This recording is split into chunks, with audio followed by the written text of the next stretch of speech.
Assalamu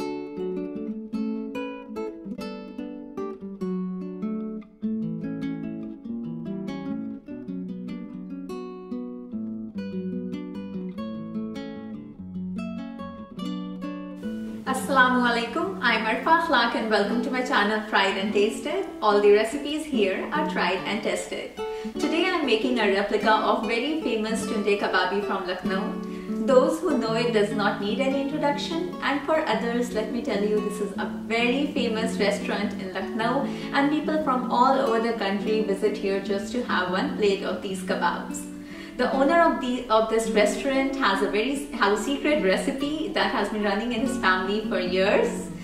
Tunday Kababi is a form of Galawati Kebab. Galawat in itself means tender, so they are very soft. After trying a lot, I eventually came up with a recipe which tastes so much like these kebabs that I really don't miss them now. So look out for the tips in this video. Those tips are very important. So let's get started.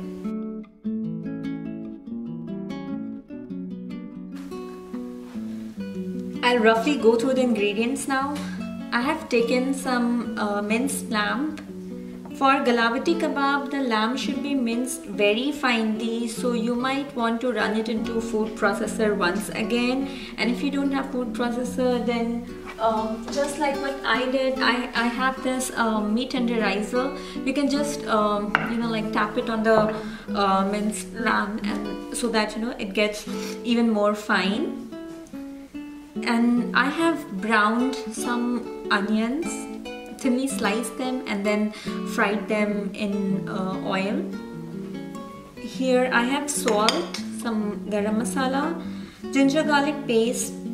I'm using this meat tenderizer from Shan. You can use raw papaya, but I don't get raw papaya here, so I'm using this as a tenderizer. Because it is a Galawati kebab, Galawati itself means that it's very tender, so we need something to make the meat even more tender. And here I have taken some roasted gram flour. Let's see.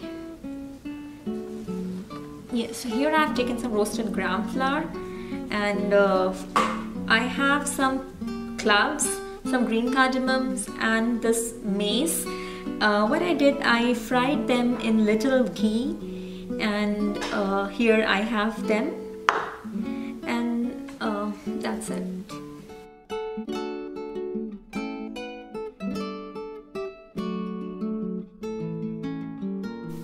For marinating kebab, I will first prepare a paste.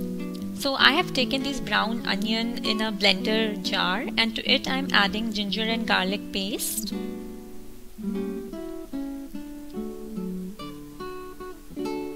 The whole spices.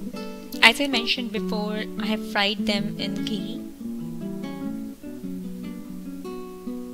Here I have pineapple stem. A few days ago I read that they work as very good tenderizer, so I tried to give it a try. So here they are. I'm going to put them in the blender too. If you're using a meat tenderizer, then you don't need it. I will blend it with as little water as possible. Now I'm transferring it into a clean container with a lid, and to it I'm adding garam masala powder,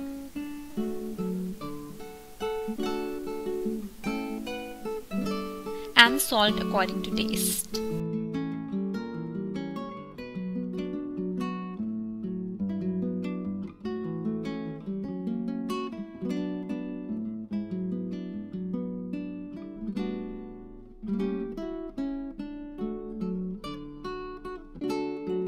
And now I am adding meat in it.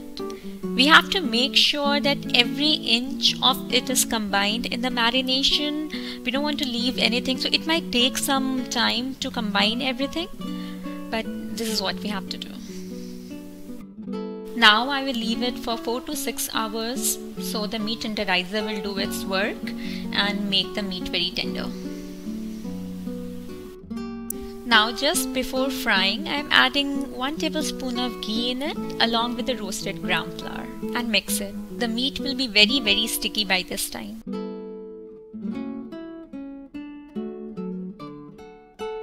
I have preheated non-stick tawa. It is very important to use a non-stick tawa for it, and in it I have taken around 2 tablespoons of oil, and on wet fingers I have placed a scoop of meat dough on it, and then I will transfer it on the pan. Because my fingers were wet, so they won't stick much on it, and like this I'll complete all the kebabs.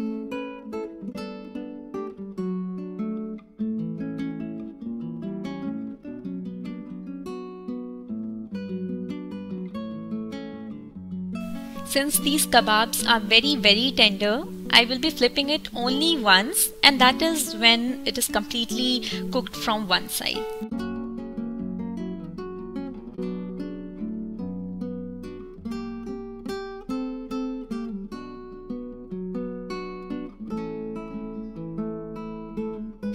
And here the very famous Tunday Kababi is right at your home.